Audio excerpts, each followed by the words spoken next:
Bonjour à tous, alors cette vidéo pour vous parler de plusieurs sujets, donc elle sera je pense en 3 parties. Je souhaite vous parler aujourd'hui de l'intention, de croire et comment faire la distinction entre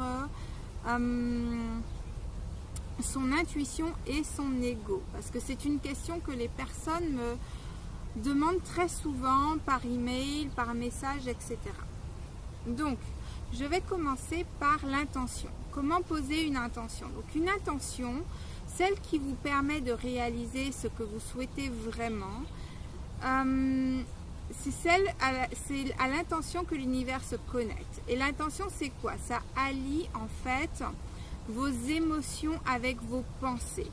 Ce qui permet de créer des situations dans lesquelles vous pourrez vivre ce à quoi vous avez pensé. Donc, comment poser une intention? Je vous dirais, dans un premier temps, de vous poser une question toute simple. Qu'est-ce que je souhaite ressentir? Alors, par exemple, si vous voulez, prenez une feuille de papier, prenez un stylo et vous préparez votre journée de demain. Vous allez poser une intention pour la journée de demain. Et vous allez vous poser cette question. Qu'est-ce que je souhaite ressentir demain? Quelles sont les émotions que je souhaite ressentir? Et généralement, les émotions que vous allez poser, vous les connaissez déjà. Par exemple, si vous souhaitez expérimenter de la joie, vous allez mettre, ok, mon intention c'est de ressentir de la joie. Et au moment où vous allez écrire que votre intention c'est de ressentir de la joie, vous allez fermer les yeux et vous connecter à un événement où vous avez ressenti cette joie.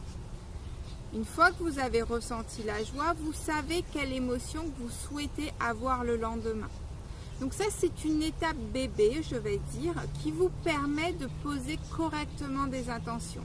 Si vous voulez ressentir de la satisfaction, vous avez tout simplement à penser à un jour où vous avez ressenti de la satisfaction concernant un travail que vous avez effectué ou peu importe la situation que vous dans laquelle vous avez ressenti de la satisfaction, vous vous connectez à cette émotion-là et vous dites « Ok, je veux ressentir cette émotion-là demain ».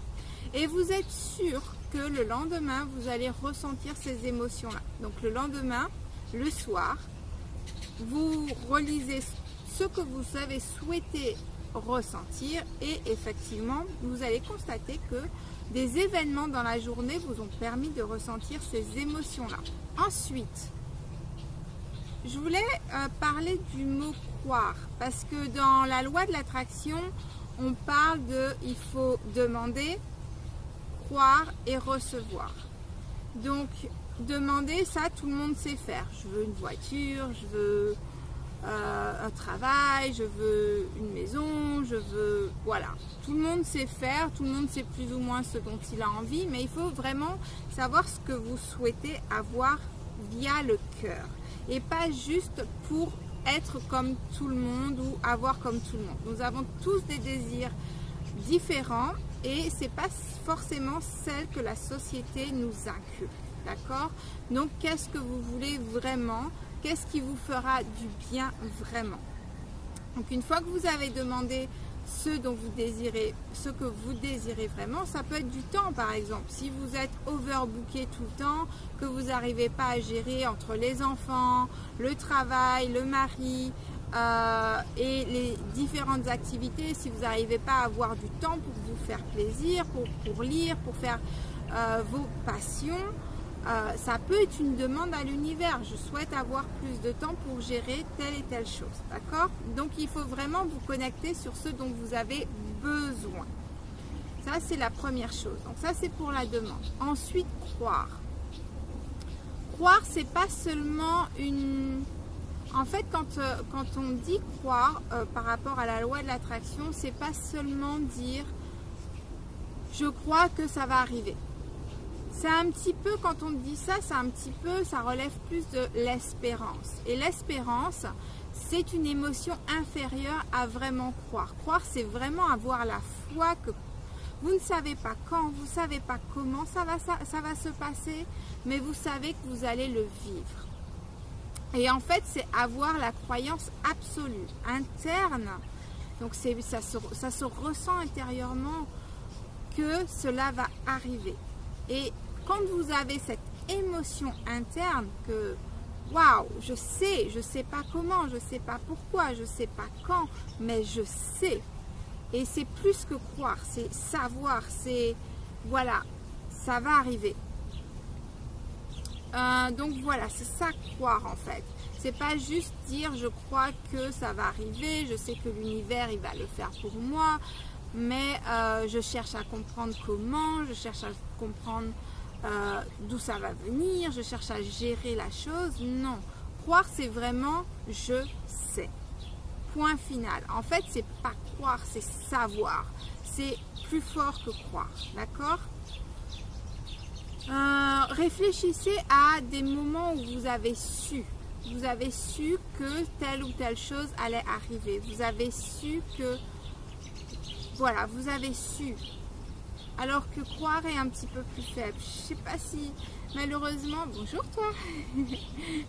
Malheureusement, je peux pas vous faire ressentir la différence, mais si vous comparez à un moment où vous avez cru quelque chose et effectivement c'est jamais arrivé et vous avez su, vous verrez la différence de ce niveau d'émotion, ce niveau d'énergie en fait.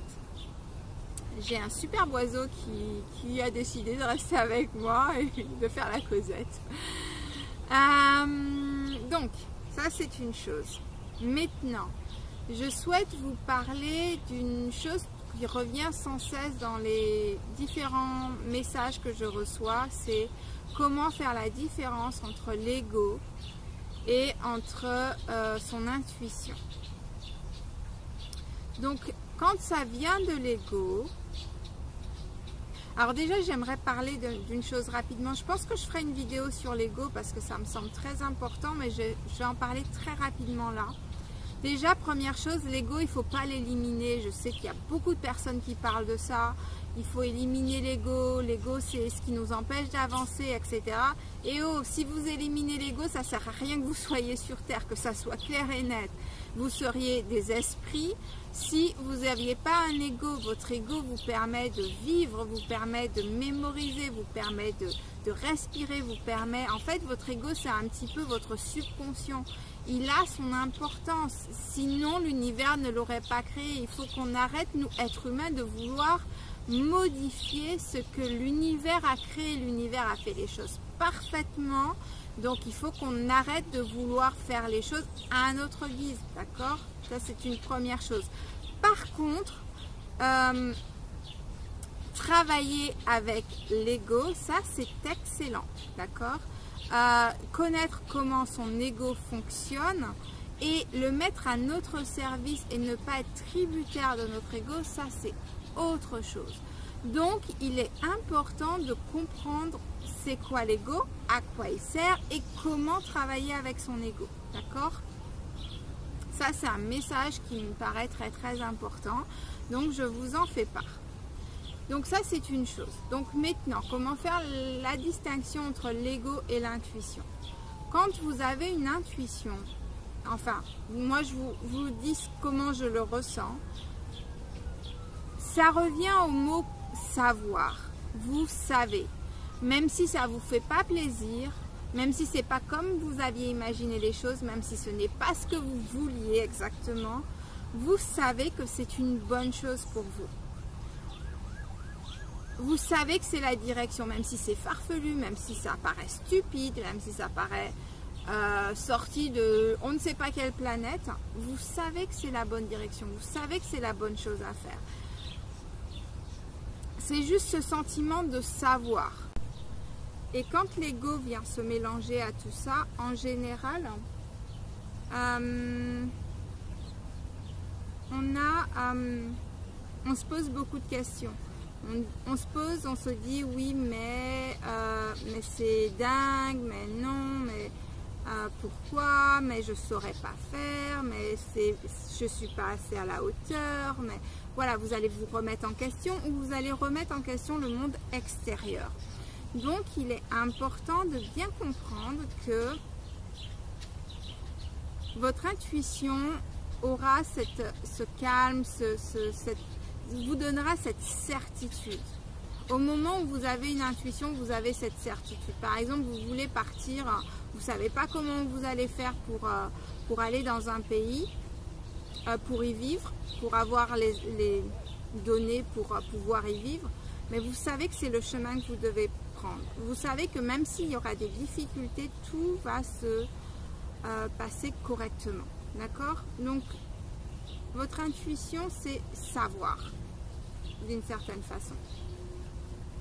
Et votre ego vous poussera à vous poser plein de questions. Cela dit, se poser des questions, c'est toujours une bonne chose parce que ça permet d'anticiper, ça permet de prévoir et de trouver des solutions tout simplement. Donc il est important d'avoir son intuition et après, votre ego vous permettra de concrétiser les choses. C'est là pourquoi je vous explique qu'il ne faut pas tuer notre ego. D'accord?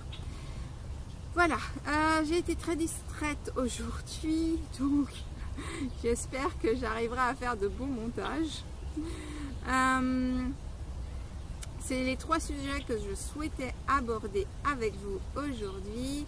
Je vous souhaite une bonne journée et passez de très bonnes vacances, ceux qui sont en vacances au bord de la plage, à la campagne, qui sont sur les routes, soyez prudents. Voilà, profitez à fond. L'été c'est pas long, d'accord? Et ceux qui ne sont pas encore en vacances, patience, patience, pour vous ça arrivera aussi, sinon ben, ce sera un autre moment de l'année. Et voilà, je vous souhaite une bonne fin de journée, bye bye!